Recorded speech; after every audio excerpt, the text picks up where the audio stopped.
Okay. I wanted to be very explicit in this video as far as we got 48 hours until it's Nikon's 100th birthday. Hooray, Nikon! I know for a fact, having talked to a Nikon representative face to face, that Nikon is kicking off the celebration January the 4th or 5th. The start of the Consumer Electronics Show. That is when Nikon is going to go, woo, happy 100th birthday to us.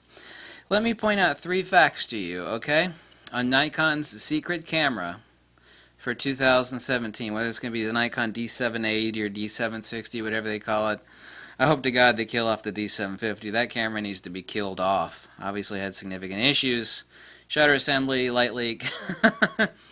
And the actual, also too, the corporate ethos and the Japanese zeitgeist demand they always have in huge corporations that when a company is celebrating their 100th anniversary, this shit is going to go down. I mean, it's going down. Meaning, you know, the Japanese big companies, they never, ever in the past, ever have let their 100th anniversary, it doesn't matter if it's like a washing machine company, they've never let like mile markers like the 50th or the 75th or the 100th anniversary go just like, you know, okay, that never happens. So Nikon has got some huge shit that they're going to drop on your head. Absolutely undeniable, irrefutable. I'm not a betting person, but on that you can put all your money down, and that is going to happen next year. Let me point out to you 3 hardcore facts, okay? You may not know how important photo sites are, but exposure is gain and time, okay? We know what time is. ISO is not part of the exposure triangle.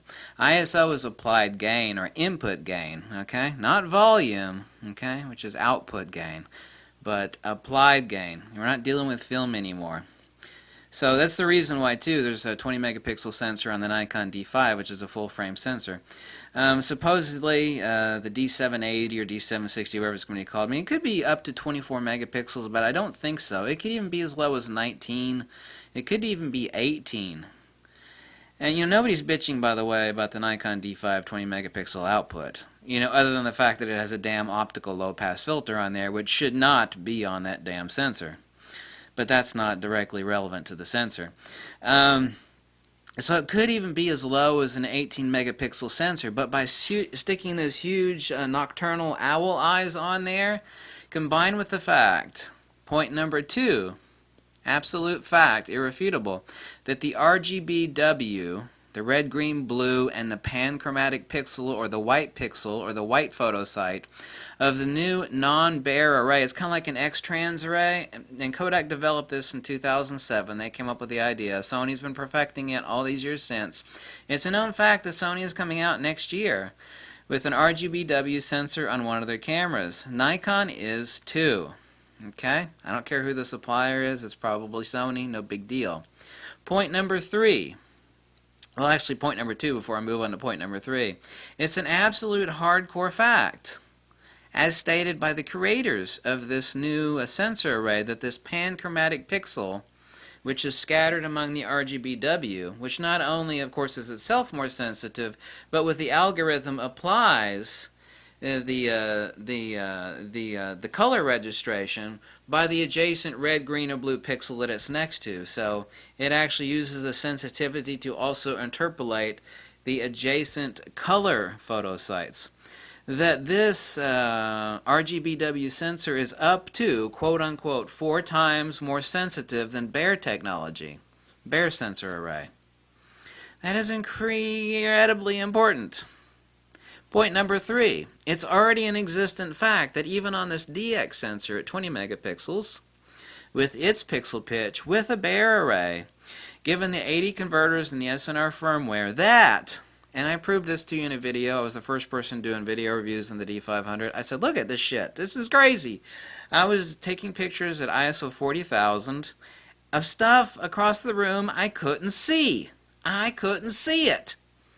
But the pictures came out straight out of camera good enough for 8x10s. Even with a little noise reduction applied, they'd be wonderful. What this means is, given those 3 facts, that the new Nikon camera that's going to be rolled out next year will absolutely blow the dog piss out of everything else. I mean, it's going to become the new camera of the night.